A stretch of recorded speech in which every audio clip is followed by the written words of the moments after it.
Hola, mi nombre es Gretel Ramírez. El título de mi primera tesis, que fue en 2005, fue La ironía y la poética de Max Jiménez, vanguardismo literario en unos fantoches. La elección del tema fue muy complejo porque yo iba a trabajar a Anaïs Tarú. Lo que a mí me interesaba era la poesía de Anaïs Tarú porque era una poesía bastante feminista. Y para esas épocas me llamaba mucho la atención la literatura feminista. Sin embargo, estando en la sala de libros antiguos de la Biblioteca Central de la Universidad, con mi tutor, don Carlos Francisco Monge, topé con un libro que en la vida había leído, que era Unos fantoches de Max Jiménez. Porque de Max Jiménez se lee siempre El Jaúl, por ejemplo, o El domador de pulgas, pero Unos fantoches nunca se había leído, o no se leía por lo menos, ¿verdad?, en la carrera. Así que, bueno, pedí permiso para don Carlos para poder leerlo, y cuando abordé el texto me pareció tan innovador, tan diferente, tan revolucionario en la época, porque se publica en 1928, que eso hizo que cambiara mi perspectiva hasta ese momento, a mis 24 años, y decidiera abordar el texto y tratar de estudiar el contexto, el autor, la coyuntura en la que se había gestado en Costa Rica, y así ampliar un poco más mis conocimientos sobre este libro, ¿verdad?, que hasta la fecha ha sido muy poco estudiado, de Max Jiménez. Entonces, estos dos pilares, que son mi apoyo teórico, que son pues el lenguaje irónico en el texto y las vanguardias, me llevaron a descubrir que pues la ironía no era simplemente una figura retórica, sino que era o podía constituirse como un aparataje que le permite al crítico, al analítico literario, pues conocer, ¿verdad?, toda la hipótesis o la idea que está presente en el texto. Así las cosas, tuve que hacer un trabajo, se podría llamar cronológico, es decir, estudiar la ironía desde tiempos antiguos hasta la contemporaneidad, y así pude establecer cómo esta ironía se puede constituir desde diferentes perspectivas.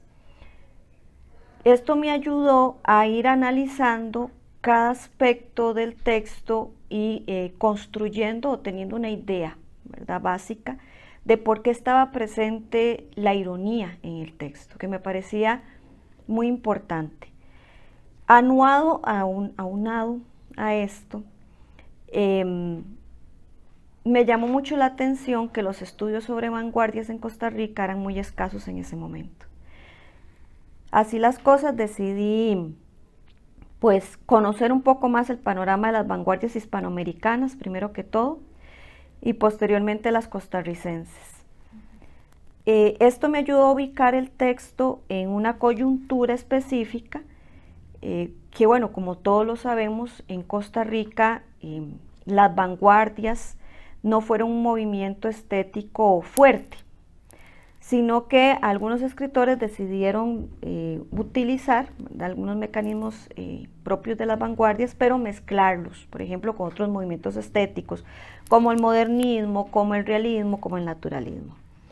Lo que más me llamaba la atención de Max Jiménez es que él, en sus textos posteriores, que es El domador de pulgas y Unos fantoches, perdón, El domador de pulgas y El Jaúl, es un poco más realista. Pero Unos fantoches, que es su primera obra narrativa, es más bien más experimental, ¿verdad?, menos estructurada que las otras. Y claro, es que es un Max Jiménez muy joven, y entonces por eso es que él siente ese ímpetu juvenil y decide escribir un texto típicamente vanguardista en un país que no estaba listo para recibir ese movimiento estético como tal. Ya teniendo establecido el aparato teórico-metodológico que he ido desarrollando un poco acá, que es la ironía y el contexto, la coyuntura, que son las vanguardias, decidí estudiar el texto y encontrar en él elementos que se proyectaban hacia, perdón, encontrar en él características vanguardistas, ¿verdad? Y también entender cómo ese lenguaje irónico permitía también ubicarlo en lo que vamos a llamar el vanguardismo literario costarricense. Y fui descubriendo que no solo el texto, sino, o no solo Max Jiménez, sino otros escritores en la época estaban tratando también de experimentar con las vanguardias.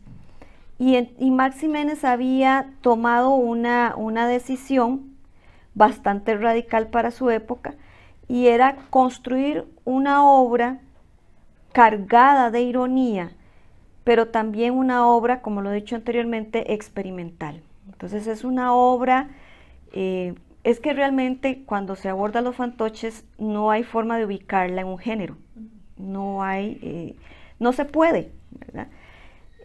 Todas estas características me ayudaron a entender por qué la obra era pues tan innovadora, y entonces fui detectando en ella, en cada una de sus páginas. Unos fantoches es una obra relativamente corta, no es extensa.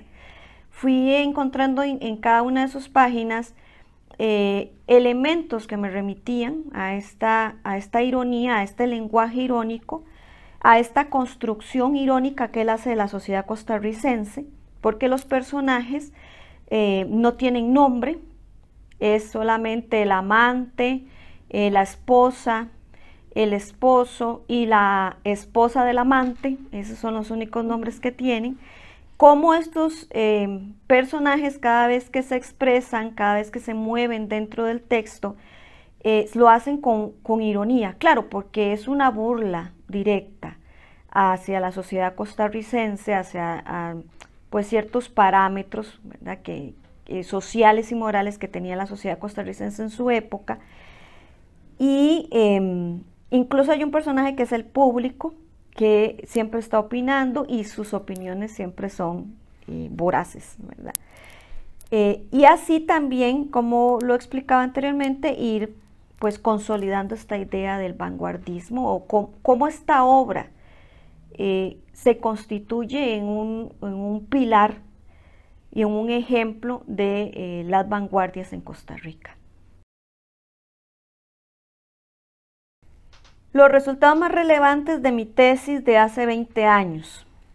Bueno, primero, sacar a la luz uno de los textos más importantes de Max Jiménez.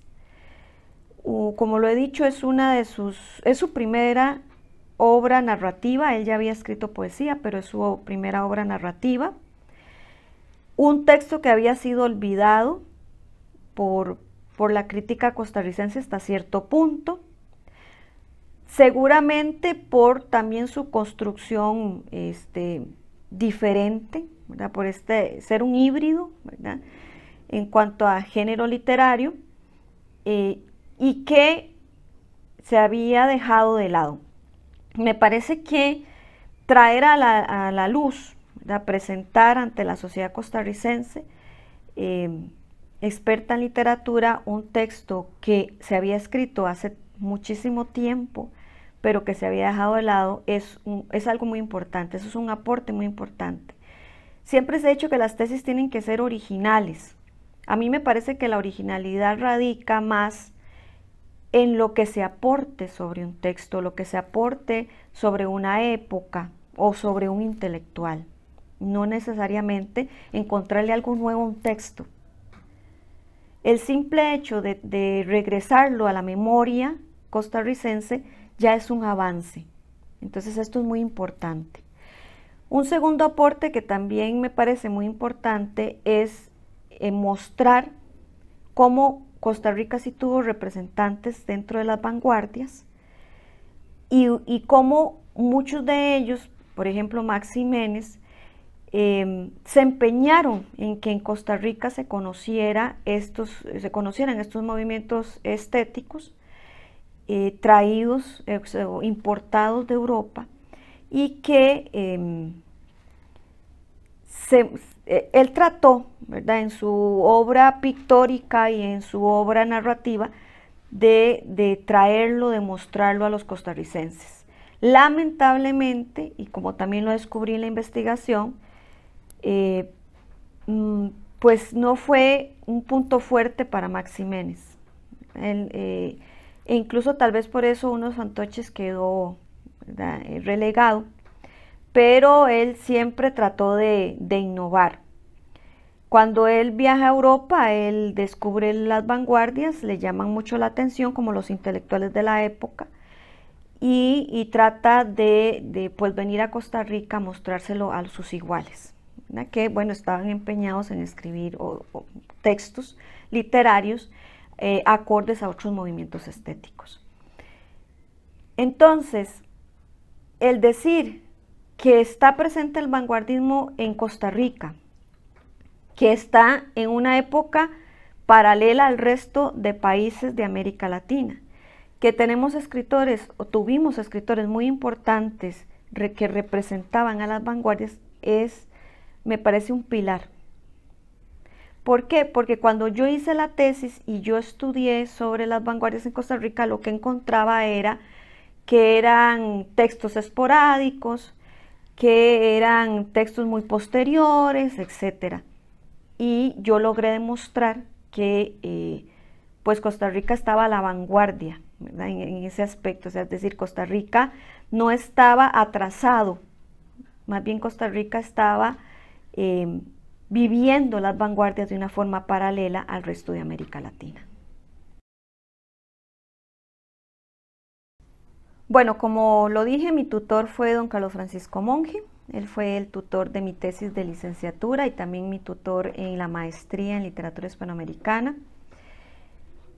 Yo comencé con él, como les dije, con Ana Istarú, y él me apoyó en todo momento. Cuando descubrí Unos Fantoches, él me dijo, bueno, es un cambio radical, pero si usted quiere hacerlo no hay ningún problema, vamos a trabajar Unos Fantoches.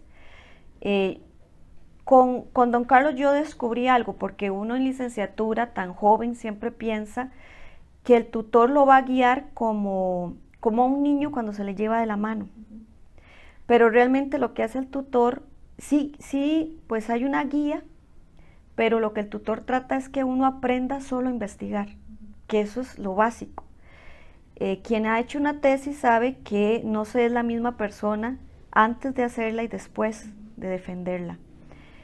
Y don Carlos fue muy sabio en ese sentido. Él me supo guiar, pero no intrometerse en lo que yo estaba trabajando, ¿verdad? Él me decía, puede leer ciertos libros, ¿verdad?, que le van a brindar un panorama mucho más amplio.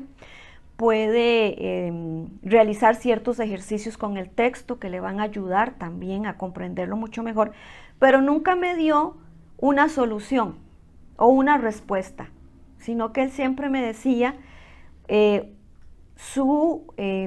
ejercicio que usted tiene que llevar a cabo, es decir, su obligación como tesiaria, es aprender a investigar, es aprender a desarrollar la investigación y sostenerla hasta el último día. Eso me permitió a mí comprender por qué pues no tenía que estar él siempre pendiente de mí, sino tratar yo de esforzarme y de salir adelante con la tesis. Y esto obviamente es una lección de vida, no solo un trabajo de tesis, ¿verdad? Es una lección de vida, porque un buen tutor sabe cómo formar a su estudiante para que él forme otros estudiantes.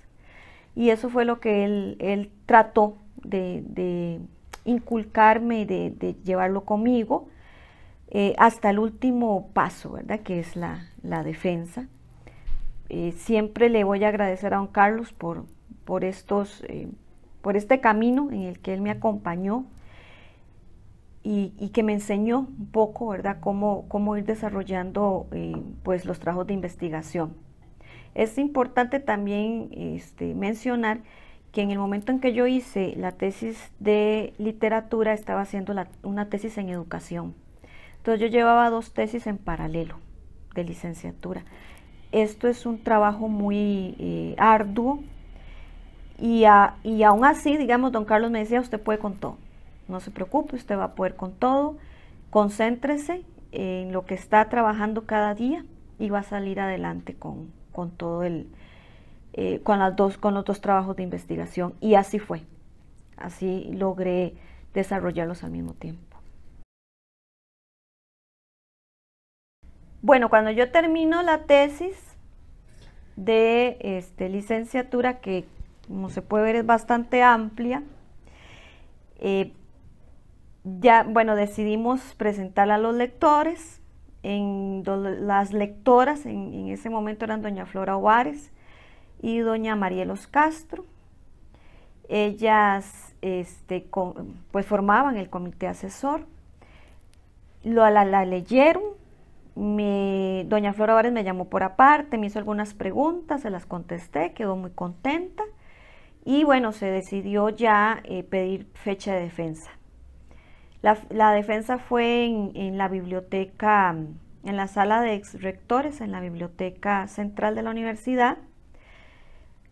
Ya todos estábamos listos, todos estábamos dispuestos. Mi presentación en PowerPoint no traía texto, solo imágenes, porque como Max Jiménez, pues también fue un excelente pintor, yo decidí no llevar texto porque ya se habían leído la tesis, entonces ¿para qué volver a proyectar el marco teórico, el marco metodológico o los resultados? Sino que lo que yo quería era, con base en las pinturas de Max Jiménez, ir hablando un poco sobre la tesis.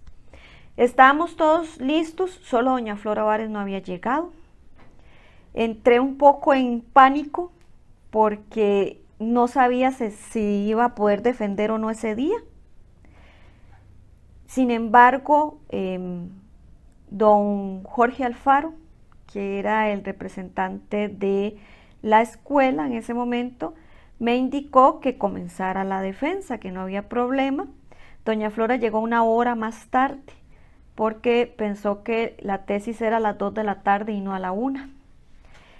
Pero bueno, por lo menos ella llegó a las preguntas, ¿verdad? A la parte de las preguntas. Yo hablé los 40 minutos que tenía dispuestos. Les llamó mucho la atención que no llevara texto, que solo llevara imágenes en el PowerPoint. Y me agradecieron eso para no estar leyendo otra vez todo el tema. Cuando ya se defiende, yo siempre he dicho que cuando ya uno defiende y pasa a la parte de preguntas, los nervios bajan un poco, la intensidad baja un poco. ¿Por qué? Porque ya se expuso lo que uno traía pensado, ¿verdad? Entonces ya vienen las preguntas, pero las preguntas siempre es un momento más ameno, más para compartir. Ya no está la persona hablando como con una cuarta pared, ¿verdad? Alguien que no le va a contestar, no le va a decir nada, sino que ya viene la conversación, se puede desarrollar mucho mejor, algo que no se dijo durante la presentación oral. E incluso en esa parte hay sonrisas, hay comentarios positivos. Entonces siempre me parece que es como la parte más amena, ¿verdad? de la defensa, a pesar de que hay que tomar apuntes, ¿verdad? De las preguntas que uno le hacen y todo, siempre es una parte más cercana con el comité que nos está evaluando en ese momento. Así las cosas, tuve preguntas de todos porque ya doña Flora se había incorporado. Ella me hizo un par de preguntas, también don Jorge Alfaro, doña Marielos. En este momento no recuerdo quién era el representante de la facultad en ese momento, pero bueno, todos realizaron preguntas muy interesantes. Incluso doña Marielos me preguntó que si el texto, porque ya lo leyó, le llamó la atención, no lo conocía, lo leyó y me dijo, es que no termino de entender si es una novela o una obra de teatro. Y yo le dije, es que no es ninguna de las dos, ¿verdad? El texto es adrede, así, ¿verdad? Entonces, bueno, sonrisas de complicidad. Ella me dijo, ya entendí todo, ¿verdad? Porque me pareció muy interesante. Y pues nada, después la deliberación, ¿verdad? Que es un momento también un poquito de nervios, esperar la nota, ¿verdad?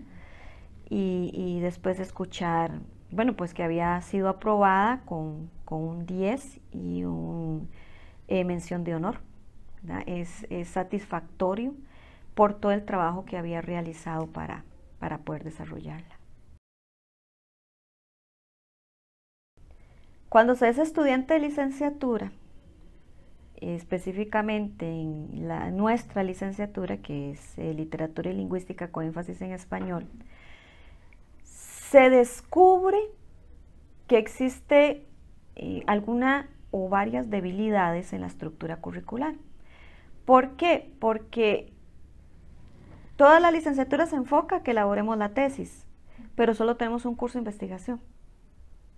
Y un solo curso de investigación es bastante complicado para una persona que nunca ha hecho un trabajo de investigación.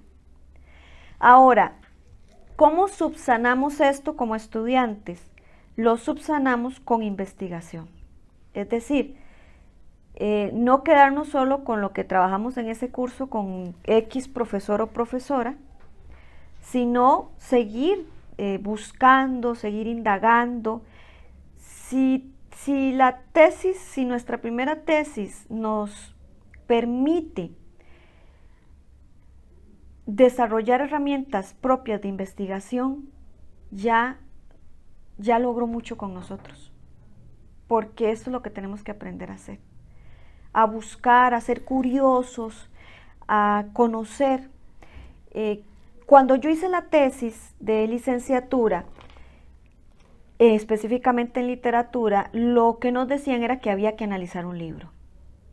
Y claro, entonces la preocupación era ¿cuál libro? Tiene que ser uno contemporáneo, tenemos que encontrarle algo nuevo, pero realmente las tesis son más que eso. Las tesis no son analizar un libro. Nosotros podemos analizar una época, podemos analizar la poética de un escritor, es decir, las obras que ha desarrollado a lo largo de su vida. Podemos quedarnos con un conjunto de cartas que esa persona escribió en cierto momento. Podemos analizar periódicos, es decir, no es solo analizar una obra. Y tal vez es lo más importante, que como estudiantes entendamos que licenciarse no es analizar una obra, es ir más allá. Un elemento muy importante también es entender el autor a cabalidad. Cuando yo estudié a Max Jiménez, yo sabía que él era pintor y en algún momento dije, yo solo voy a quedarme con la narrativa. Pero no se puede, porque todo es parte del autor. Así que siempre hay que pues desarrollar técnicas para comprenderlo como un todo. Y eso es pues igual en literatura y en lingüística. Da un fenómeno, tenemos que abordarlo en todo su desarrollo, en su evolución. Es muy complejo. Así que bueno, si tenemos ese curso de investigación, disfrutémoslo al máximo, trabajemos ahí, pero hay siempre que ir más allá. Y hay que comenzar a investigar. Siempre el tutor o la tutora es un elemento primordial para el desarrollo de la tesis, pero como les dije, ¿verdad? El tutor y la tutora está ahí para guiarnos, no para resolvernos toda la tesis. Entonces, todos estos elementos son importantes para tomar en cuenta a la hora de elaborar nuestra primera investigación formal.